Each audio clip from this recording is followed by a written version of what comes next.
신이나 유령 같은 존재가 아주 먼 거리를 단숨에 이동하는 것에 대한 인간의 상상은 꽤나 오래된 일입니다. 그 중에 순간이동, 과학 발전으로 세상의 물질과 에너지를 보는 인간의 시선은 조금 더 미시적으로 변했고, 물리화학, 양자역학, 원자론과 같은 크고 작은 카테고리와 개념이 정리되면서 우리는 다른 물질들이 다 그렇듯 우리의 몸 또한 특별한 무언가로 이루어진 게 아니라 그저 다른 물질들과 똑같이 무수한 원자들로 이루어져 있다는 걸 상식적으로 알게 되었죠. 인체가 원자들로 이루어져 있다는 사실을 일반 대중들까지 숙지하게 된 시대가 온 다음에는 아주 먼 거리를 단숨에 이동하는 것에 대한 만인의 상상에 과학적 접근이 시도되었습니다.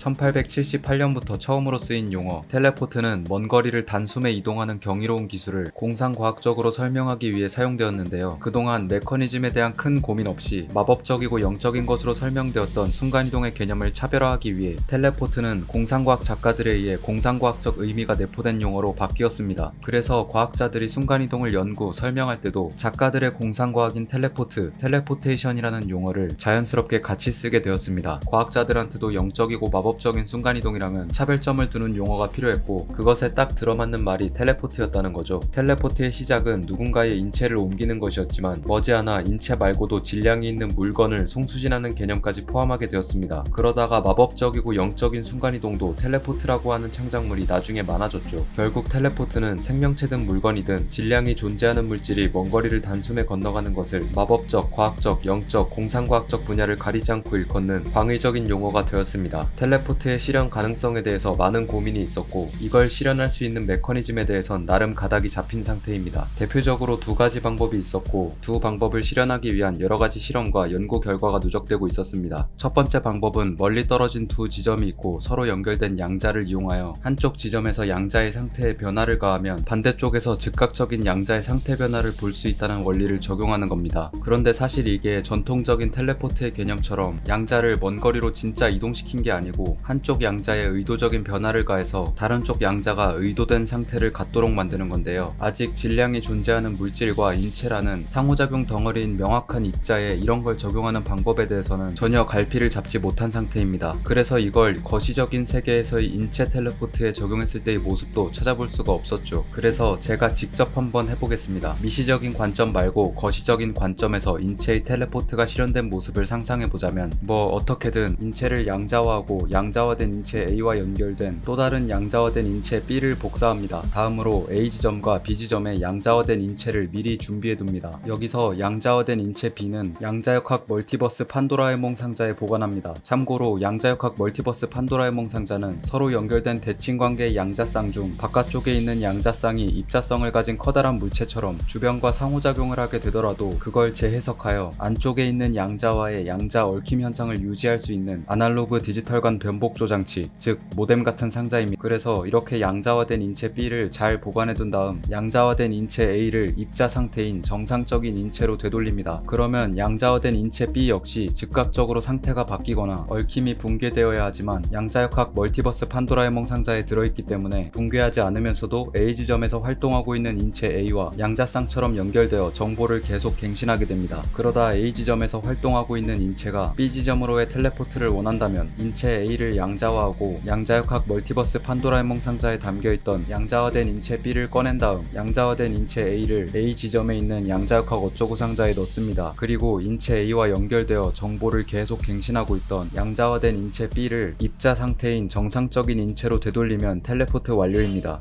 저는 이렇게 조사하기 전까지 양자 얽힘을 이용한 텔레포트 개념이 있다는 건 대충은 알고 있었는데, 이렇게 자세히 알아보니까 많은 창작자들이 자기 작품에 이런 방법을 사용하지 않은 이유를 알 것만 같았습니다. 아무튼 바로 이것이 첫 번째 방법이었고요. 두 번째 방법은 훨씬 이해하기 쉽습니다. 분해, 전송, 재구축입니다. 인체를 무수한 입자로 분해해서 목적지로 전송한 뒤 목적지에서 즉각적으로 재구축하는 메커니즘입니다. 지금까지는 전기적인 신호, 파장과 같은 정보만 전송해왔지만 질량을 가진 입자도 어떤 기술을 써서 빠르게 전송하듯 먼 거리를 단숨에 이동시키는 거죠. 그리고 이 방법은 첫 번째 방법과 달리 많은 창작자들의 선택을 받았습니다. 그래서 첫 번째 방법보다 대중적으로 훨씬 많이 알려진 방법이며, 입자를 이용한 텔레포트라고 하면 대다수가 떠올리는 방법이기도 합니다. 그런데 저는 가끔 창작물에서 이러한 분해, 전송, 재구축 텔레포트를 쓴다고 할 때 물건이나 비생명체를 옮기는 거라면 몰라도 인체를 옮긴다고 하면 머릿속에 물음표가 뜨곤 합니다. 여러분은 어떠신가요? 만약 여기에 분해, 전송, 전송, 재구축을 통해 먼 거리를 이동할 수 있는 텔레포트 장치가 있고, 지구에 있는 여러분이 화성에 세워진 돔도시로 텔레포트를 할 수 있다고 한다면 여러분은 이 장치를 망설임 없이 이용하실 수 있나요? 텔레포트를 탄 후에 자신을 완벽하게 모방한 존재라는 생각이 들지는 않으신가요? 아니면 이런 장치를 써서 화성에 도착한 존재가 변함없이 자기 자신이 맞을 거라고 생각하시나요? 만약 전자처럼 생각하신다면 여러분은 아마 매우 중요한 일이 아닌 이상 굳이 분해 전송 재구축 텔레포트 장치를 이용하는 리스크를 허용하지 않을 것이고, 후자처럼 생각하신다면 화성보다 가까운 해외여행이나 가까운 직장이나 학교에 갈 때도 걱정 없이 텔레포트 장치를 이용하시면서 텔레포트 장치를 쓰지 않는 사람들보다 몇 배로 시간을 아끼실 수 있겠죠.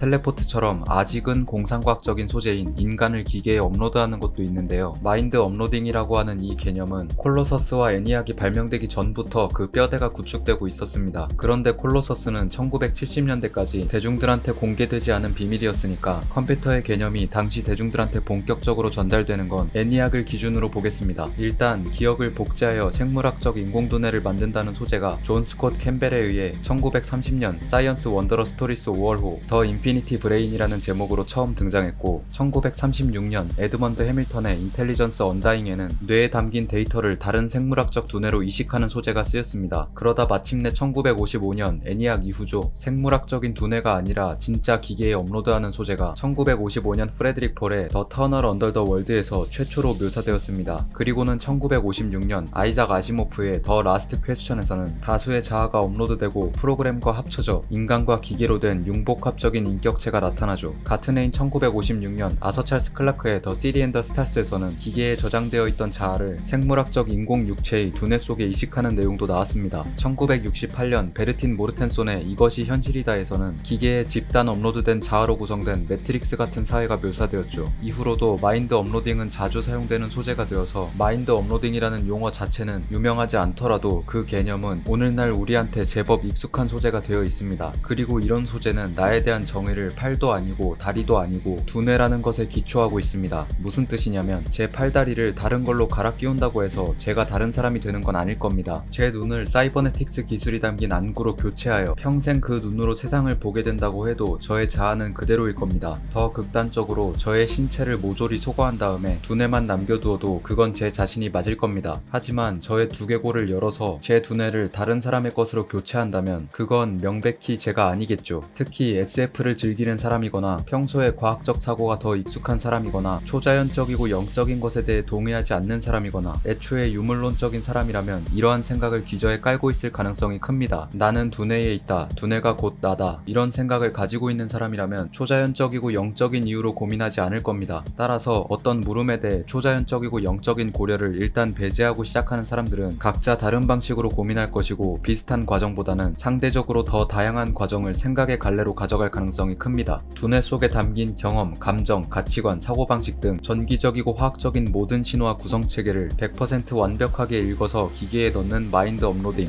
여기서 분해 전송 재구축 텔레포트 때와 비슷한 고민을 해보겠습니다. 기계 속에 업로드된 것이 정말 나 자신일까요? 일단 제시된 마인드 업로딩의 조건이 복사 붙여넣기인지 잘라내기 붙여넣기인지를 구분하는 것부터가 중요합니다. 복사 붙여넣기라면 나는 그대로 있는 거고 컴퓨터 속에도 나 혹은 나를 모방한 무언가가 있는 거니까요. 그래서 마인드 업로딩을 하는 창작물이라면 대체로 잘라내기 붙여넣기를 더 많이 씁니다. 복사 붙여넣기는 단순히 나를 하나 더 복제하는 느낌이 강하기 때문입니다. 하지만 잘라내기 붙여넣기라고 해도 각자가 받아들이기에 따라선 나를 지우고 나를 쏙 빼닮은 무언가를 만든 거라 생각할 수도 있습니다. 게다가 이게 의식이 없는 상태에서 업로드를 진행하는 건지 아니면 의식이 있는 상태에서 업로드를 진행하는 건지에 따라서도 각자 다르게 받아들일 수 있습니다. 의식이 없는 상태에서 진행하는 거라면 자아의 연속성, 기억의 연속성이 도중에 끊어지니까 내가 아니라고 볼 수 있다는 겁니다. 그런데 만약 자아와 기억의 연속성이 도중에 끊어진다고 해서 그게 내가 아닌 거라면 친구들과 놀면서 과음을 하다가 필름이 끊겨버린 뒤 깨어나는 경우, 수술을 위해서 마취를 한 뒤 깨어나는 경우엔 또 어떻게 되는 걸까요? 사고로 인해 부분적인 기억이 상실된 경우, 사고로 인해 대부분의 기억이 상실된 경우, 그냥 잠을 자고 일어나는 경우, 어떤 점에서 차이점이 있다는 걸까요? 우리는 살아가면서 기억이 연속되지 않는 일을 자주 경험합니다. 그래도 나 자신이 다른 존재로 바뀌었을 가능성에 대해 고민하는 고민하며 살아가는 경우는 거의 없습니다. 자아라는 건 기억, 경험을 계속 쌓아가면서 형성되고 살다 보면 조금씩 변화하기도 하는 거니까요. 도중에 잠깐 연속성이 끊어진 정도로는 자아 정체성에 대해 고민할 정도로 큰 혼란이 오진 않습니다. 그렇다면 연속성은 마인드 업로딩 후에 자신을 자신이 아니라고 주장할 수 있는 이유가 될 수 있는 걸까요?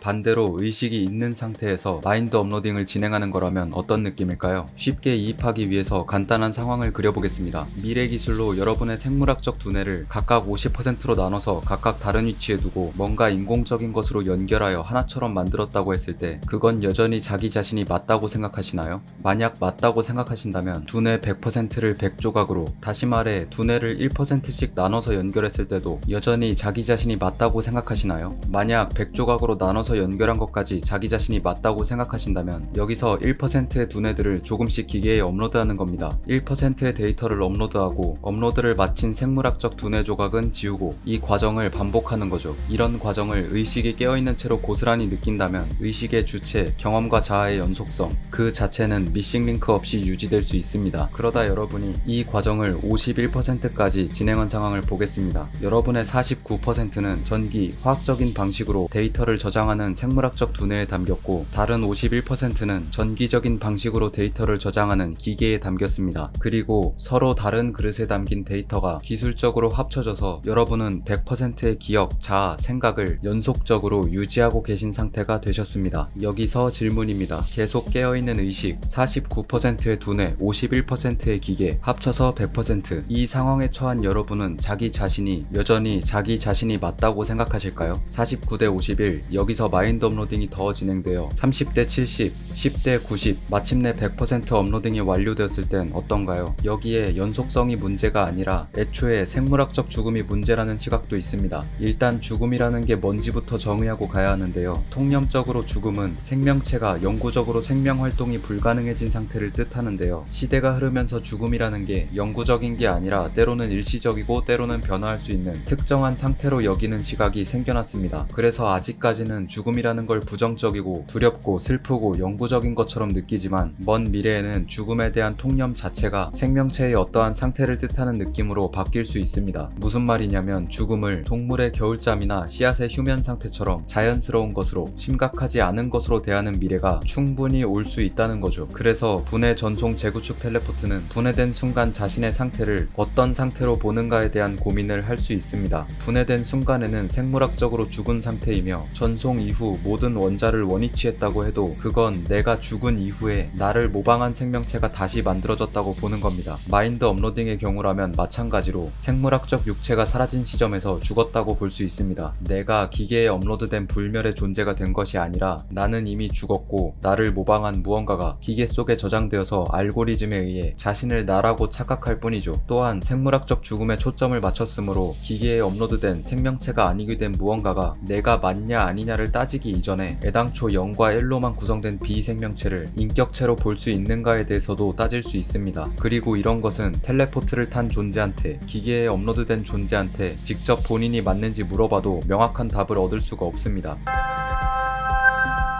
내가 정해야 하는 나, 인격체인 개인, 그게 무엇인지 질문을 계속하다 보면 영혼이나 어떤 초월적인 연결성을 믿지 않는 사람은 결국 물리적인 세계에 실제하는 신체 기관인 두뇌에 집중하게 됩니다. 그리고 이런 두뇌를 쪼개고 쪼개서 어떻게, 어떤 과정으로 다루는지, 여러분 각자가 이런 일련의 과정을 어떻게 받아들이는지에 따라 과정 전과 후의 자기 자신을 동일한 존재로 보는지 다른 존재로 보는지 달라집니다. 여러분은 분해 전송 재구축 텔레포트를 어떻게 생각하시나요? 잘라내기 붙여넣기 방식의 마인드 업로딩을 할 때 의식이 유지된 상태에서의 업로드랑 의식이 끊어진 상태에서의 업로드 두 방식에 대해선 어떻게 생각하시나요? 이렇게 세 가지 질문을 남기면서 이번 영상 마치도록 하겠습니다. 영상 봐주셔서 감사합니다.